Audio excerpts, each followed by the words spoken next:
20 روز کے دوران مسلسل تیسری بار پیٹرولیم مصنوعات کی قیمتوں میں بڑا اضافہ۔ پیٹرول کی قیمت میں 84 روپے، ڈیزل کی قیمت میں 119 روپے کا ریکارڈ اضافہ کیا گیا۔ ایک بار پھر پیٹرول کی فی لیٹر قیمت 24 روپے 3 پیسے بڑھ گئی۔ نئی قیمت 233 روپے 99 پیسے فی لیٹر۔ ڈیزل کی قیمت 59 روپے اضافے سے 263 روپے 31 پیسے فی لیٹر، جبکہ مٹی کا تیل 211 روپے 43 پیسے کا ہو گیا۔ وزیر اعظم شہباز شریف نے آئی ایم ایف معاہدے کی روشنی میں پیٹرولیم مصنوعات کی قیمتوں میں اضافے کو ناگزیر قرار دے دیا۔ شہباز شریف نے کہا کہ ایندھن کی قیمتیں بڑھنے کے اثرات سے بخوبی آگاہ ہیں، لیکن آئی ایم ایف معاہدے کے باعث قیمتیں بڑھانے کے علاوہ چارہ نہیں بچا۔ وزیر اعظم نے کہا کہ آئی ایم ایف معاہدے پر پی ٹی آئی حکومت نے دستخط کیے تھے اور ہم پی ٹی آئی کی آئی ایم ایف سے اس ڈیل کی تفصیلات پر جلد قوم کو اعتماد میں لیں گے۔ سابق وزیر اعظم عمران خان نے خدشہ ظاہر کرتے ہوئے کہا ہے کہ پاکستان سری لنکا جیسے حالات کی جانب بڑھ رہا ہے۔ پیٹرول ڈیزل کی قیمت بڑھائی گئی ہے، اس سے معیشت شدید متاثر ہوگی۔ پیٹرول کی قیمت بڑھنے سے 30% مہنگائی بڑھے گی۔ اسلام آباد ہائی کورٹ بار میں وکلاء سے خطاب کرتے ہوئے چیئرمین پاکستان تحریک انصاف کا کہنا تھا کہ جتنا امریکیوں کے سامنے جھکیں گے وہ اتنا ڈو مور کہیں گے۔ انہوں نے کہا کہ تگڑا شو کرنے والا ہوں، لیکن ابھی نہیں بتاؤں گا کہ کیا کرنے والا ہوں۔ اسلام آباد ہائی کورٹ سے تحریک انصاف کو بڑا ریلیف مل گیا۔ پی ٹی آئی ممنوعہ فنڈنگ کیس سے متعلق انٹرا کورٹ اپیل کا محفوظ فیصلہ سنا دیا گیا۔ پی ٹی آئی ممنوعہ فنڈنگ کیس کا فیصلہ 30 دن میں سنانے کا حکم کالعدم قرار دے دیا گیا۔ وزیر دفاع خواجہ آصف نے پیٹرولیم قیمتوں میں تیسری بار اضافے کا ذمہ دار بھی تحریک انصاف کو قرار دے دیا۔ خواجہ آصف نے اسلام آباد میں قمر زمان قاہرہ اور مولانا اسد محمود کے ہمراہ پریس کانفرنس میں کہا کہ پی ٹی آئی کی پیدا کردہ مشکلات کی وجہ سے تیسری مرتبہ پیٹرول کی قیمت بڑھانا پڑی۔ معیشت ہمیں کھنڈرات کی حالت میں ملی۔ ہمارے لیے مشکل تھا کہ الیکشن کرائیں یا معیشت کو بچائیں۔ آئی ایم ایف کی شرائط پی ٹی آئی حکومت نے طے کیں، ان شرائط کو پورا کرنے کے علاوہ کوئی چارہ نہیں تھا۔ پیٹرولیم مصنوعات کی قیمتوں میں اضافے کے خلاف اپوزیشن نے سینٹ میں چیئرمین سینٹ کے ڈائس کا گھیراؤ کر کے احتجاج کیا۔ چیئرمین صادق سنجرانی کی زیر صدارت سینٹ کا اجلاس ہوا، جس میں اپوزیشن نے چیئرمین سینٹ کے ڈائس کا گھیراؤ کر کے شدید نعرے بازی کی۔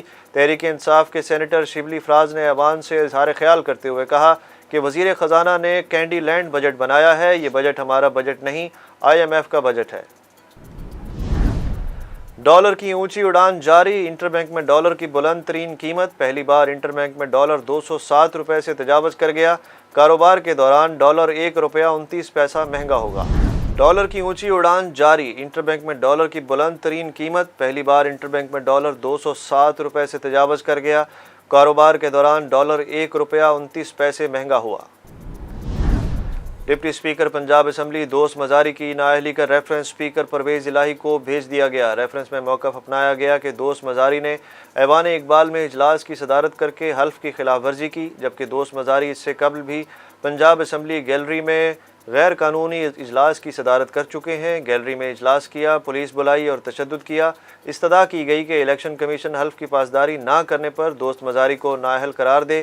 ریفرنس کی copy election commission of Pakistan کو بھی بھجوا دی گئی۔ منی لانڈرنگ کیس میں سابق وفاقی وزیر مونس الہی کے شریک ملزمان نواز بھٹی اور مظہر عباس کا 4 روزہ جسمانی ریمانڈ منظور کر لیا گیا۔ مونس الہی منی لانڈرنگ کیس کے مقدمے میں ایف آئی اے کے سامنے پیش ہوئے۔ ذرائع کے مطابق ایف آئی اے کی 3 رکنی تحقیقاتی ٹیم مونس الہی سے تفتیش کر رہی ہے۔ ایف آئی اے کی جانب سے مونس الہی سے 40 سوالات پوچھے گئے ہیں۔ مسلم لیگ کاف کے مرکزی رہنما چودھری مونس الہی کا کہنا ہے کہ میں آج کہہ دوں نون لیگ کا ساتھ دوں گا تو میرے خلاف ایف آئی آرز بھی ختم ہو جائیں گی۔ ایف آئی اے کے دفتر کے باہر میڈیا سے گفتگو کرتے ہوئے انہوں نے بتایا کہ ایف آئی اے کی جانب سے مجھ سے 4.5 گھنٹے تفتیش کی گئی۔ جو سوالات پوچھے گئے میں نے ان سب کا جواب دیا۔ مجھے ایک سوال نامہ دیا ہے جسے میں مشورے کے بعد جواب جمع کرا دوں گا۔ کوئی سیاسی بیان نہیں دیا، ترجمان پاک فوج کے طور پر سروسز چیف کا موقف بیان کیا۔ D G I S P R نے کہا کہ قومی سلامتی کمیٹی میں سروسز چیف نے واضح کر دیا تھا کہ کوئی سازش نہیں ہوئی۔ سازش کا لفظ اجلاس کے اعلامیے میں بھی شامل نہیں۔ سفارتی مراسلے پر نئی حکومت کے پاس جوڈیشل کمیشن بنانے کا اختیار ہے اور ہمیں اس پر کوئی اعتراض نہیں۔ حکومت کے بنائے کمیشن سے تعاون کریں گے۔ امریکہ، بھارت، اسرائیل اور متحدہ عرب امارات کا نیا اتحاد قائم ہو گیا۔ نئے اتحاد کا نام I2U2 رکھا گیا ہے۔ امریکی صدر جو بائیڈن آئندہ ماہ دورہ مشرق وسطیٰ کے دوران I2U2 سے متعلق کانفرنس کی صدارت کریں گے۔ ورچوئل کانفرنس میں بھارت، اسرائیل اور امریکہ اور متحدہ عرب امارات کے سربراہان شریک ہوں گے۔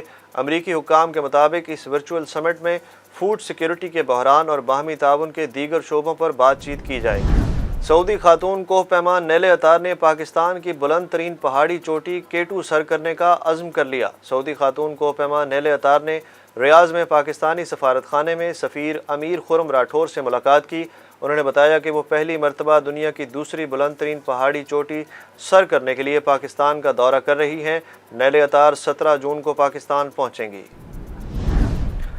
اسلام آباد سمیت ملک کے کئی شہروں میں آج بادل برسیں گے۔ لاہور، راولپنڈی، جہلم، سرگودا، فیصل آباد، جھنگ میں آندھی اور گرج چمک کے ساتھ بارش کا امکان، جبکہ ملتان، ڈیرہ غازی خان میں گرد آلود ہوائیں چلنے کی توقع۔